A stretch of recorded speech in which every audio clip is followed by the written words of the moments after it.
So welcome back to my channel. तो जैसा कि आपको पता है कि जो साउथ इंडियन का जो हमारा बैंक है SBI, उसका जूनियर ऑफिसर का फॉर्म आया हुआ है। ठीक है, उसके बारे में आज मैं आपको थोड़ा सा बता देती हूँ पहले कि ये जो फॉर्म है वो उसमें आपका मैक्सिमम एज 28 से ज़्यादा नहीं होना चाहिए और ये सभी भर सकते हैं जिन्होंने UG यानी कि कर रखा है। अब ग्रेजुएशन का जो डिग्री होता है उसको ले रखा है, कोई भी स्ट्रीम से वो भर सकता है। ठीक है, और इसमें अगर फ़ीस की बात करूँ तो जो SC ST होते हैं वो 200 रुपया और जनरल OBC EWS उनको 500 रुपया लगने वाला है। और इसका जो भी प्रोसेस है स्टेप बाय स्टेप मैं बताने वाली हूँ कि कैसे ये फॉर्म भरा जाएगा और बिल्कुल आसानी से कैसे आप भर सकते हैं बिना गलती किए और घर में सिर्फ और सिर्फ आधे घंटे में आप आराम से भर लीजिएगा फॉर्म। तो चलिए वीडियो को स्टार्ट करते हैं। तो सबसे पहले हमें इसके लिए अपनी क्रोम को या गूगल को जो है उसको ओपन कर लेना है। यहाँ गूगल ओपन होते ही हमें सर्च करना है latest result. Okay, latest result में यहाँ पर हम सर्च करेंगे। इसको सर्च करते हैं, हमारे सामने ये जो ऑप्शन दिखेगा sarkari-result.com, उसमें क्लिक करना है। क्लिक करेंगे तो हमारे सामने कुछ इस तरह का इंटरफेस खुलेगा जहाँ रिजल्ट, एडमिट कार्ड और लेटेस्ट जॉब का नोटिफिकेशन आया हुआ रहता है। तो हमें जिसका अप्लाई करना है south Indian bank SBI junior office online form 2025।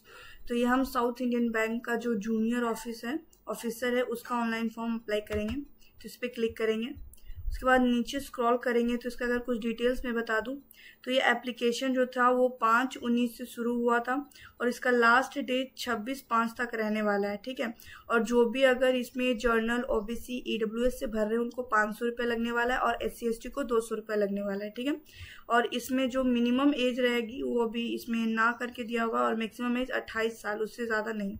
ठीक है, अब उसके बाद बात करूँ तो इसमें बेसिक जो इसमें चाहिए एलिजिबिलिटी, उसमें आपका बैचलर की डिग्री होनी चाहिए और बोला गया है कि एनी रिकॉग्नाइज यूनिवर्सिटी और एनी स्ट्रीम, यानी कि कोई भी यूनिवर्सिटी से हो लेकिन आपका बैचलर का डिग्री हो, कोई भी आप मतलब कोर्स में किया हो, चाहे आपने हिस्ट्री लेकर के किया हो या ज्योग्राफी में बैचलर्स किया हो या आपने साइंस में मैथ में किसी में भी किया हो, बस आपके पास बैचलर की डिग्री होनी चाहिए। और बाकी डिटेल्स हम देखते हैं अप्लाई करते समय जो आएगा। ठीक है, तो अप्लाई करने के लिए सिंपल ही आपके पास यहाँ पर अप्लाई ऑनलाइन के सामने जो लिंक है क्लिक हियर पे क्लिक करते हैं।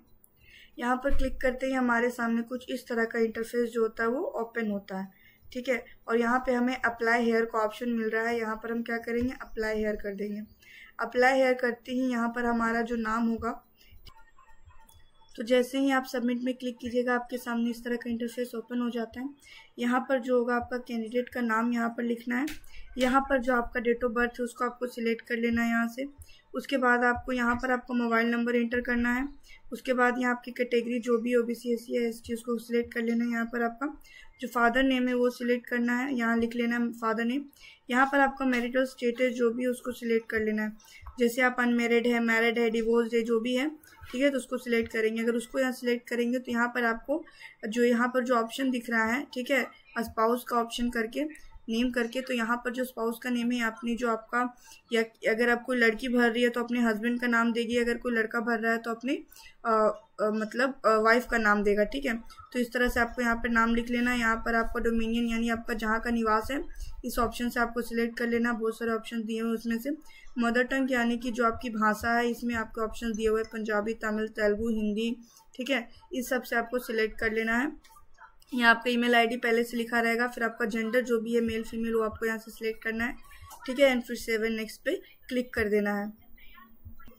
और इंटर करते ही 7 नेक्स्ट पे आपके सामने ऐसा कुछ खुलता है जहाँ पर आपसे पूछा जा रहा है सबसे पहले कि are you a person with benchmark disability of 40% and above, यानी कि डिसेबिलिटी कुछ आप में है, यानी कि अपाहिजता वगैरह कुछ आप में है तो यस, अगर नहीं है तो आप नो पे क्लिक कीजिएगा। ठीक है, फिर do you belong to religion minority community, यानी कि क्या अल्पसंख्यक समुदाय से आप आते हैं तो यस, या फिर नो आप क्लिक कीजिएगा। फिर या फिर आप एक serviceman of south Indian bank के, यानी कि पहले आप सर्विस कर चुके हैं साउथ इंडियन बैंक में तो यस या नो आपको भरना है। यहाँ पर आपको पूछ रहा है whether close relative working in South Indian bank, यानी कि कोई आपका क्लोज ऐसा रिलेटिव है आपका फैमिली में जिसने साउथ इंडियन बैंक में काम किया है। ठीक है, तो उसमें आपको यस या नो इसमें क्लिक करना है। उसके बाद नेक्स्ट है कि आपके अगेंस्ट क्या कोई पुलिस, क्रिमिनल, कोई भी ऐसा जो कंप्लेन दर्ज किया गया है पुलिस रिकॉर्ड में आपका नाम है तो यस, अगर आपने कभी अगर कोई केस आप पे दर्ज हुआ होगा तो यस, अगर आपका क्रिमिनल रिकॉर्ड में नाम नहीं है तो नो यहाँ पे क्लिक करेंगे। ठीक है। तो यहाँ सारे ऑप्शन पे क्लिक करते ही फिर हमें यहाँ पे 7 नेक्स्ट का ऑप्शन मिल जाता है, इसको क्लिक कर देंगे।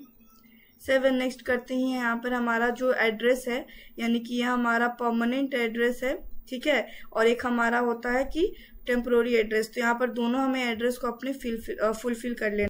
तो 7 नेक्स्ट करते हैं, इस तरह का इंटरफेस ओपन हो जाता है, जहाँ पर हमें जो एजुकेशनल हमारा क्वालिफिकेशन उसको सिलेक्ट कर लेना है।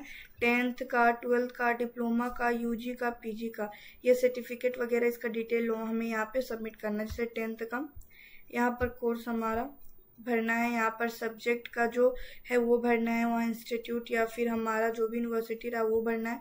डेट ऑफ पासिंग है और यहाँ पर परसेंटेज ऑफ मार्क्स लिखना है, उसके बाद इसको ऐड कर देना है। और ऐसे ही 10th करने के बाद हमें 12th का, डिप्लोमा का, यूजी का, पीजी का भी सबका हमें यहाँ पर ऐड करना है।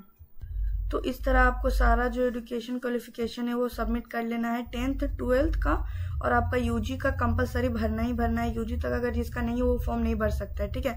लेकिन अगर जिसके पास डिप्लोमा पीजी का है वो ऐसा नहीं, वो भी भर सकता है। लेकिन जिसके पास डिप्लोमा या पीजी नहीं है तो वो ऐसा नहीं कि वो नहीं भर सकता, वो बिल्कुल भर सकता है अगर उसके पास यूजी का है तो, ठीक है। तो इस तरह से भर लेने के बाद 7 नेक्स्ट पे जाएंगे और यहाँ पर हमारा जो लैंग्वेज है उसको सिलेक्ट कर लेंगे। ये दोनों आपको कंपलसरी रहना चाहिए और आप चाहे तो ये ऑप्शनल है, कोई भी एक लैंग्वेज आपका यहाँ से ऑप्शनल आप सिलेक्ट कर सकते हो, ठीक है। और उसके बाद 7 नेक्स्ट पे जाओगे तो उसके बाद आपके पास इस तरह का इंटरफेस ओपन हो जाता है, ठीक है। जहाँ पर वर्क एक्सपीरियंस टाइप से आपको कुछ पूछ रहा है, जैसे कि do you have any work experience, यानी आपके पास कोई वर्क का एक्सपीरियंस से काम किए हैं, येस या नो, जो भी हो आपके पास वो आप क्लिक कर सकते हो, ठीक है। अगर आपके पास होगा तो येस क्लिक करना और आप येस क्लिक करोगे तभी आपको डिटेल्स भरने हैं, अदरवाइज नहीं है तो डायरेक्टली नो पे क्लिक करोगे एंड 7 नेक्स्ट पे जाओगे। लेकिन अगर आपके पास वर्क एक्सपीरियंस है तो अगर आपको क्या करना है तो यहाँ सिंपली आपका जो ऑर्गेनाइजेशन का नाम होगा यहाँ पे लिखना है। यहाँ पर आपका जो भी प्रोग्राम रहा होगा, यानी कि currently working in this organisation, अगर हाँ तो यस, अगर नहीं तो नहीं यहाँ पे सिलेक्ट करना है। यहाँ ऑर्गेनाइजेशन का टाइप जो है वो आपको सिलेक्ट कर लेना है यहाँ से, ठीक है, जिस टाइप का ऑर्गेनाइजेशन में आप काम कर रहे हो। यहाँ से आपका ज्वाइनिंग डेट और यहाँ पर आपका रिलीविंग डेट जो भी होगा उसको सिलेक्ट करना है। यहाँ पे डिजिग्नेशन जो है आपको वो सिलेक्ट करना है, आपका रोल सिलेक्ट करना है। लोकेशन जो है आपको यहाँ पे CTC पर एनुअल, यानी कि जो आपका पर एनुअल CTC रहा उसको आपको अमाउंट को यहाँ पर टाइप कर लेना है, ठीक है। उसके बाद आपको यहाँ जो आपका जॉब रहा, जो आप काम करते हो, जिस तरह का काम करते हो, तो यहाँ पे आपको लिख करके डिस्क्राइब करना है, ठीक है। और यहाँ पर आपका जो भी कॉन्टेक्ट पर्सन है, ठीक है, यानी कि कॉन्टेक्ट पर्सन है उसको यहाँ पे लिख लेना है। उसके बाद आपका यहाँ पर कॉन्टेक्ट नंबर जो है उसको यहाँ रख करके आपको ऐड करके नेक्स्ट करना है। तो ये हो गया उसके लिए जो अपना वर्क एक्सपीरियंस रखा हुआ है, जो वर्क कर चुका है, काम करता है, वो ये भरेंगे, ठीक है।